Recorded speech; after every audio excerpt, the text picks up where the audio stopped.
AudioMG presents Make Me Stay by Kennedy Fox. Read for you by Aiden Snow and Erin Mallon.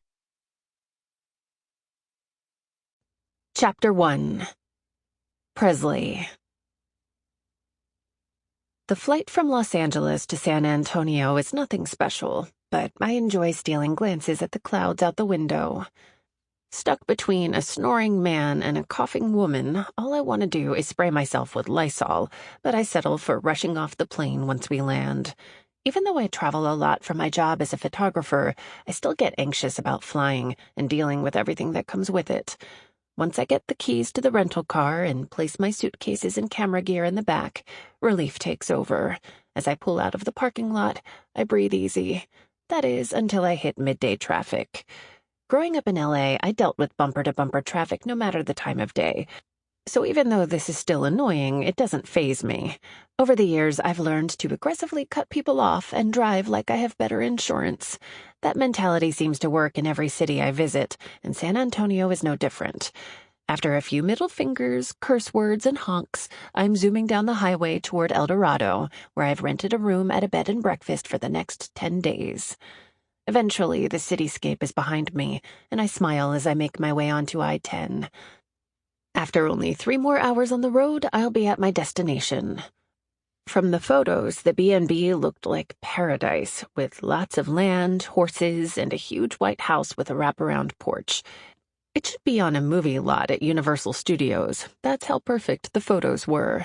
Considering I need cowboy-themed photos for a big publisher to post on my Instagram account, I thought I'd find more inspiration by being on a real ranch. It's just one of the many perks of my job. Traveling is in my blood and sets my soul on fire, but it sits behind my passion for photography and books. My mother always said you find the road to success by doing something you love, and I figured out what I loved in high school. Now I'm living the dream of a freelance photographer and get to travel often.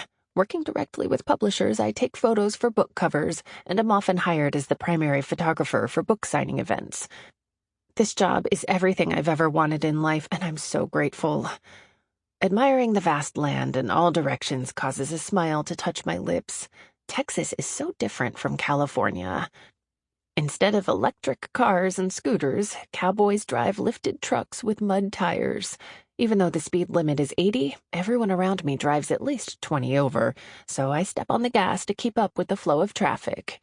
As the hours pass, I'm surprised to have cut nearly 30 minutes off my drive. The GPS directs me to take exit 388, so I slow to veer onto the off-ramp.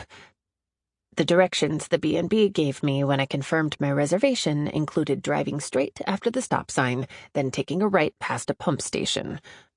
I'll eventually see an old barn, so I need to slow down because apparently the GPS directions will bring me to the end of a dirt road that leads to nowhere. Gotta love country road driving. Once I see the barn, I do as directed, and the wrought iron Circle B ranch sign comes into view.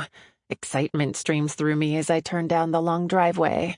Over the past few months, I've been staying in big cities where the constant noise drones on, but as I roll down the window and smell the fresh air, I hear nothing but silence. It's divine. As soon as the B&B comes into view, I realize I desperately need this change of scenery. I park the car and get out, staring at the giant house. Next to the front steps of the porch is a flower bed with a B&B sign. I can't wait to capture this picturesque scene with my camera. Before I grab my bags from the trunk, I decide to check in first. As soon as I step inside, my mouth falls open. The pictures didn't do it justice. The hardwood floor perfectly complements the off-white walls decorated with Western-themed portraits. A sitting area surrounds a large fireplace, and I see an older woman quietly reading a book. I smile at her as I walk through the house, past the stairs, and head to the check-in desk. "Howdy, ma'am." A man with dark hair and blue eyes greets me. His sleeves are rolled up, showing off his muscular arms. I say, swallowing hard. He caught me off guard because I didn't think anyone has called me ma'am before and meant it. "Hi." "Are you checking in?" He gives me a smile, and what they say about the Southern charm is true. I glance down as he pulls a scheduling book out from under the counter, and that's when I notice the wedding ring on his left hand. All I have to say is, Sample complete. Ready to continue?